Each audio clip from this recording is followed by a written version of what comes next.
ব্যারাকপুরে বেসরকারি হাসপাতালে ঢুকে চিকিৎসক, স্বাস্থ্যকর্মী এবং নার্সকে শাসানি দেওয়ার ঘটনায় আদালতে আত্মসমর্পণ করে জামিন পেলেন বিজেপি নেতা কৌস্তব বাগচি। আমি আরো বিস্তারিত এই নিয়ে জানবো, কথা বলবো আমাদের প্রতিনিধি সমীরণ পালের সঙ্গে। সমীরণ। শুভ্রজিৎ, গত 1 জুলাই ব্যারাকপুরের সারদা মাল্টি স্পেশালিটি হাসপাতালে এক রোগীর মৃত্যুর ঘটনার পর বিজেপি নেতা আইনজীবী কৌস্তব বাগচি তার সহযোগীদের নিয়ে যায় এবং তার বিরুদ্ধে অভিযোগ ওঠে চিকিৎসক এবং নার্স এবং স্বাস্থ্যকর্মীদের তিনি নিগ্রহ করেছেন। এই মর্মে ঠিক তার পরের দিন মোহনপুর থানায় অভিযোগ দায়ের করে। অভিযোগ পাওয়ার পর তার পরের দিনই মোহনপুর থানার পুলিশ তাকে থানায় তলব করেছিল, কিন্তু তিনি ব্যক্তিগত কারণ দেখিয়ে তিনি হাজিরা দেননি। আগামীকাল অর্থাৎ 8 তারিখ সকাল 11টার সময় মোহনপুর থানায় তাকে হাজির হতে নির্দেশ দেওয়া হয়েছিল।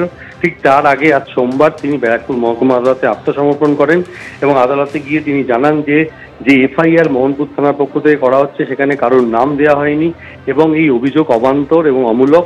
সেই ভিত্তিতে আজকে তাকে ব্যারাকপুর মহকুমা আদালত তার জামিন মঞ্জুর করে এবং আগামী 10ই ডিসেম্বর তাকে ফের আদালতে হাজির হতে নির্দেশ দেওয়া হয়েছে।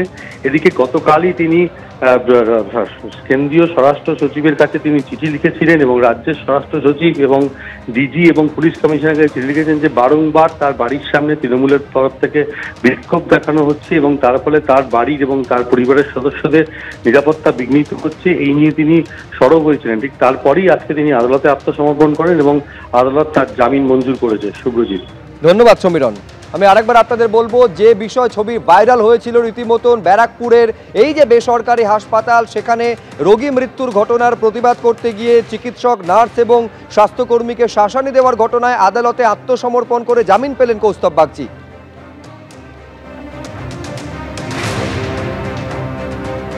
পরের খবরে আসবো, আদালতে স্বস্তি পেলেন শান্তনু সেন। শান্তনু সেনের 2 বছরের জন্য তার যে রেজিস্ট্রেশন রাজ্য মেডিকেল কাউন্সিল বাতিল করে দিয়েছিল, তারপর কলকাতা হাইকোর্টে দ্বারস্থ হন শান্তনু সেন। সেইখানে স্বস্তি পেলেন তিনি।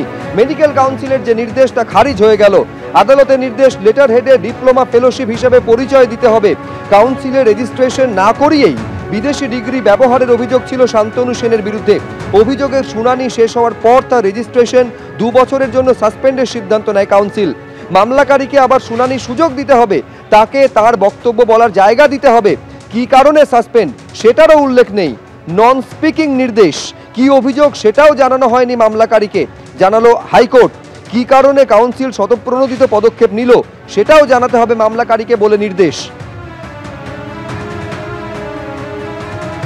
আজকে সোমবারই মহামান্য হাইকোর্ট মাননীয় বিচারপতি অমৃতা সিনহার বেঞ্চে আরও একবার এই অনৈতিক, বেআইনি, দুর্নীতিগ্রস্ত, প্রতিহিংসাপরায়ণ, অপরাধমনস্ক মানুষটি আরও একবার মহামান্য আদালতের কাছে যোগ্য জবাব পেয়েছে।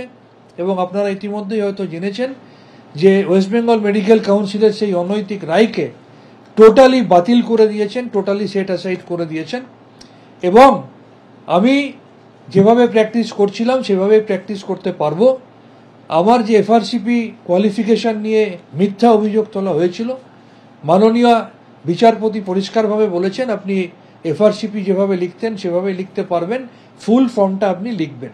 সুতরাং ঠিক যেভাবে অন্যায়ভাবে, আনকনস্টিটিউশনালি, নিয়ম বহির্ভূতভাবে আমার আইএমএ ইলেকশনকে অবৈধ ঘোষণা করেছিল এবং মহামান্য আদালতের কাছে একটি জোর তামাচা খেয়েছে, আজকে আবার অনৈতিকভাবে ঘোষিত সিদ্ধান্ত মহামান্য আদালত রদ করে দেওয়ার মধ্যে দিয়ে আবার একটা যোগ্য জবাব তিনি পেলেন।